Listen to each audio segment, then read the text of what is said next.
দেখতে থাকো, ওরা নিজেরাই এখানে ফিরে আসবে। এরপর তোমার সঙ্গে তোমার সভাতেই দেখা হবে। তোমার পদ, তোমার সিংহাসন সব ছিনিয়ে নেব আমি।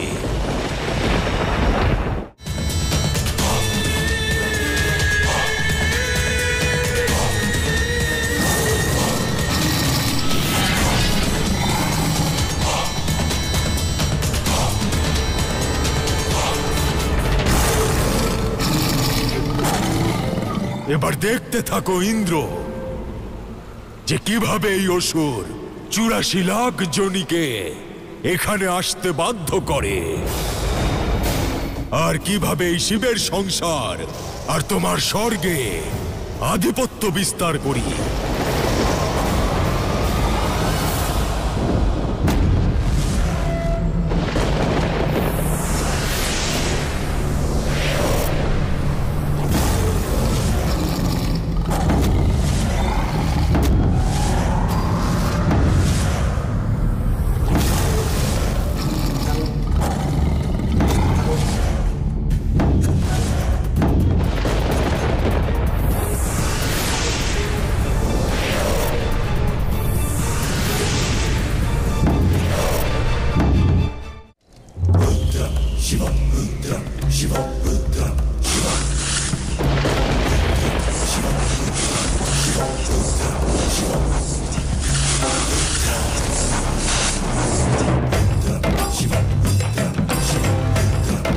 গৃহে ফিরে যাও গণেশ।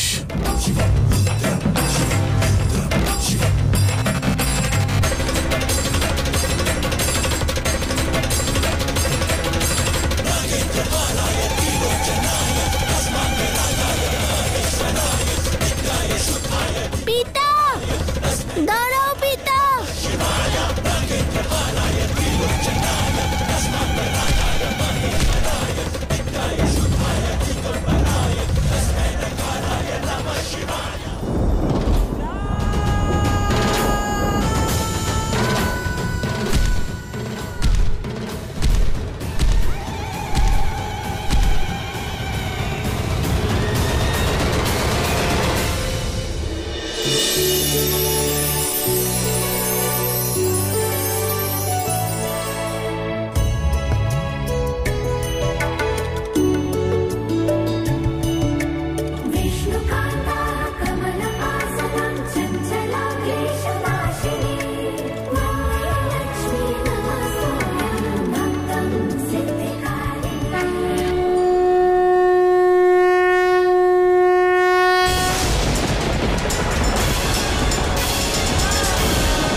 এবার এই সংসারের ৮৪ লক্ষ জীব আমার কাছে বশীভূত হয়েছে, বশীভূত হয়েছে। ইন্দ্র, তোমার পদ, তোমার সিংহাসন সব ছিনিয়ে নেব আমি। এবার শিব শক্তিও তোমাকে বাঁচাতে পারবে না।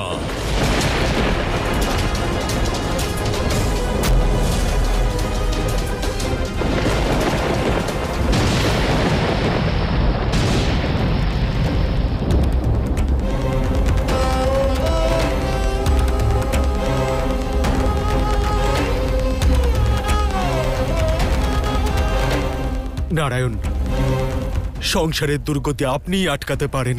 সৃষ্টির ভারসাম্য নষ্ট হচ্ছে। ধুন্দুবিনাথ শীঘ্রই স্বর্গলোকে আসবে। আমার কাছ থেকে আমার সিংহাসন ছিনিয়ে নেবে। ব্রহ্মাদেব সাহায্য করবেন না বলে দিয়েছেন। আপনিই কিছু করুন প্রভু। শিব শক্তিকে পুনরায় তাদের আসল রূপে নিয়ে আসুন। আপনি কিছু একটা করুন প্রভু, কিছু করুন।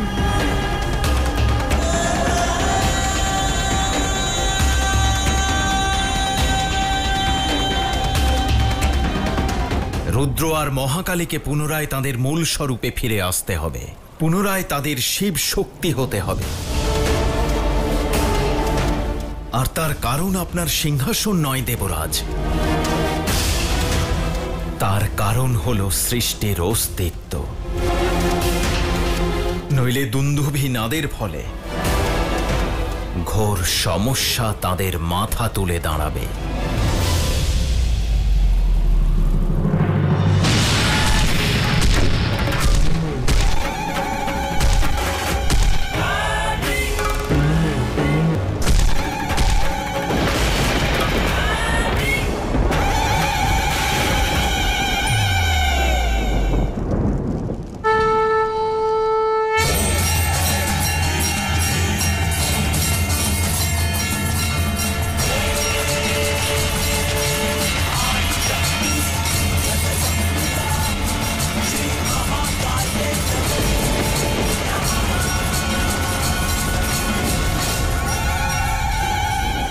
সত্যি এই সংকট উৎপন্ন হলে এই সংসারের সর্বনাশ নিশ্চিত, নিশ্চিত, নিশ্চিত।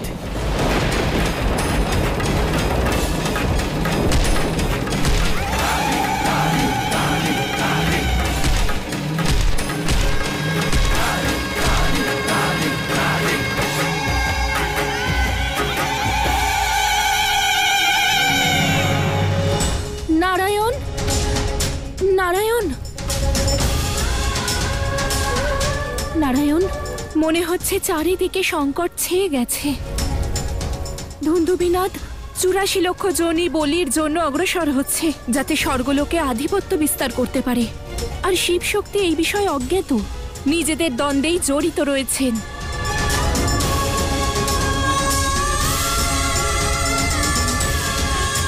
নারায়ণ, যদি এমন হয় তাহলে ন্যায়, সত্য আর নীতির বিনাশ ঘটবে। আমি জানি দেবী। তাহলে ইন্দ্রদেবকে সহায়তা করলেন না কেন? দেবী লক্ষ্মী, আমি ইন্দ্রদেবের সমস্যার থেকেও অনেক বেশি, আরো ভয়ঙ্কর সমস্যার সঙ্গে যুদ্ধ করার প্রস্তুতি নিচ্ছি দেবী।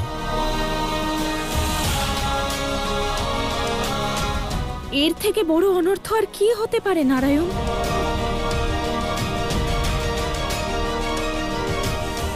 জানেন দেবী লক্ষ্মী, এটা কোন মন্দির? জ্বালা দেবী, জ্বালা দেবী, জ্বালা দেবী। হিমাচলে অবস্থিত দেবী অম্বিকার ধাম। ৫১টি শক্তিপীঠের একটি? হ্যাঁ দেবী। যখন আমি মহাদেবকে শান্ত করার জন্য দেবী সতীর জ্বলন্ত শরীরে সুদর্শন চক্র নিক্ষেপ করেছিলাম, তখন ওনার শরীর ৫১ ভাগে বিভক্ত হয়ে বিভিন্ন স্থানে পড়েছিল। আর সেদিন ওনার জিহ্বা এখানে স্থাপিত হয়।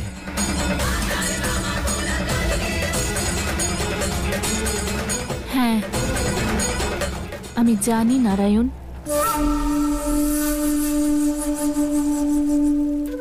কিন্তু আপনি এটা জানেন না দেবী, যে সেদিন থেকে এই স্থানে আরো একজন আছেন।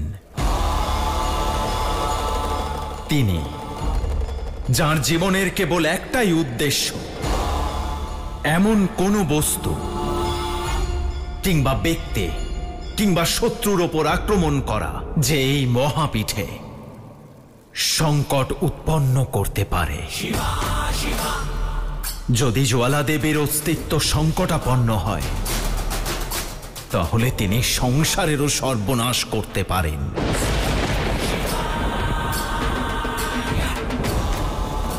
আর এটি মহাদেবের ক্রোধের সবচেয়ে ভয়ঙ্কর রূপ। বীরভদ্রের থেকেও অধিক ভয়াবহ স্বরূপ। শান্ত কিন্তু সংহারক, সৃষ্টিকে কাঁপিয়ে দেওয়ার মতো বিনাশকারী মূর্তি।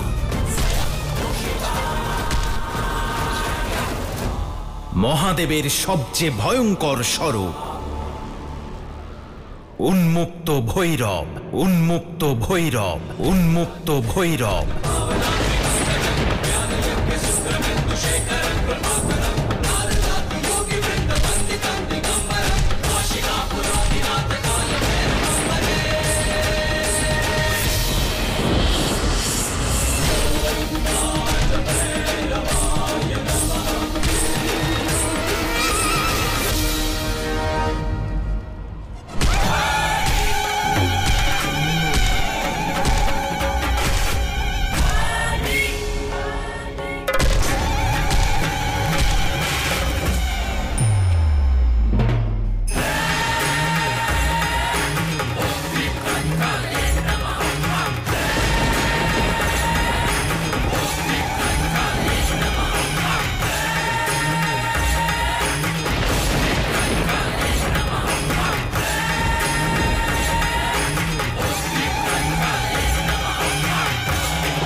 আজ সাক্ষাৎ আদিশক্তির দর্শন লাভ করে আপনাকে দেখতে পেয়ে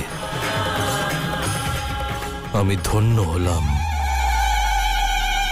কিন্তু আপনার কোনো রূপকেই, কোনো স্বরূপকেই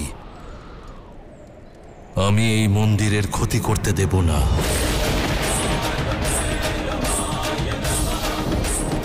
এটা আমার কর্তব্য।